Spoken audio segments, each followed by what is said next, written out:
बड़े अरमान से मोदी विरोधी पार्टियों ने मिलकर एक गठबंधन बनाया, नाम दिया INDIA, जिसे वो प्यार से इंडिया भी कहते हैं।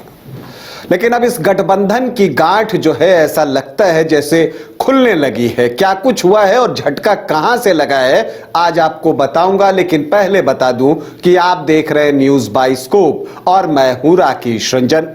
प्रधानमंत्री नरेंद्र मोदी की विरोधी पार्टियों का एक गठबंधन बना, INDIA गठबंधन, जिसे कि इंडी गठबंधन भी कहते हैं, और जो इसके समर्थक हैं वो उसे इंडिया भी कहते हैं। ये एक गठबंधन बना मोदी विरोध में, और उसकी जो इच्छा थी या जो उसकी आप कह सकते हैं कि एक लक्ष्य था, वो ये था कि केंद्र से मोदी सरकार को बाहर किया जाए। और इसके लिए जो योजना थी वो बहुत साफ था कि बीजेपी के एक कैंडिडेट के खिलाफ विपक्ष का एक साझा कैंडिडेट हो। लेकिन इस कड़ी में ममता बनर्जी, जो कि बंगाल की मुख्यमंत्री हैं, उनका जो बयान आया है आज, वो जो है इस गठबंधन के लिए झटके के जैसा है, क्योंकि ममता बनर्जी ने घोषणा कर दी है कि वो पश्चिम बंगाल में अकेले ही चुनाव लड़ेंगी। इसका मतलब बहुत साफ हो गया है कि बंगाल में कोई गठबंधन नहीं होगा, या वहां पर INDIA गठबंधन जो है वो चुनाव नहीं लड़ेगी और सभी दल अलग अलग होकर चुनाव लड़ेंगे। तो अब ऐसे में लेफ्ट और कांग्रेस का गठबंधन हो सकता है, लेकिन क्या जो तृणमूल कांग्रेस है उसका गठबंधन होगा या नहीं, इस पर अब संशय के बादल छा गए हैं। और आपको बता दूं कि ममता बनर्जी ने इस गठबंधन के नहीं बनने के पीछे जो सारा ठीकरा है वो कांग्रेस के ऊपर ही फोड़ दिया है। उन्होंने कहा कि कांग्रेस ने जो है कांग्रेस नेतृत्व जो है उसने कभी हमारे प्रस्ताव को स्वीकार नहीं किया इस INDIA गठबंधन के दौरान। और साथ ही उन्होंने कहा कि उन्हें यात्रा के बारे में कोई जानकारी नहीं है, और जो यात्रा अभी राहुल गांधी निकाल रहे हैं, भारत जोड़ो यात्रा, उसके संदर्भ में उन्होंने बातचीत कही है और उन्होंने कहा कि उसका हमें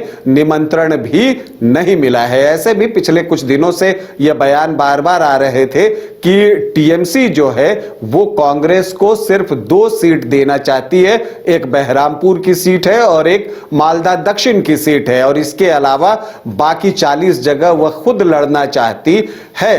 तो इस पर जो है कांग्रेस के अधीर रंजन चौधरी, जो लोकसभा में कांग्रेस के नेता भी हैं, उन्होंने जो है विरोध जताया था और उन्होंने कहा कि 2019 में जब हमारा गठबंधन TMC के साथ नहीं था तब भी हमने ये 2 सीट जो है TMC और भाजपा से लड़कर जीती थी, तो हमें किसी के अनुकंपा की जरूरत नहीं है। और उसके बाद ममता बनर्जी का यह बयान आज आ गया है कि वो जो है अकेले पश्चिम बंगाल में चुनाव लड़ेंगी। तो इससे ये बात तो साफ हो गया है कि ये झटका तो लग ही गया है, क्योंकि और जगहों से भी कुछ इसी तरह की खबरें जो है वो आती रहती हैं।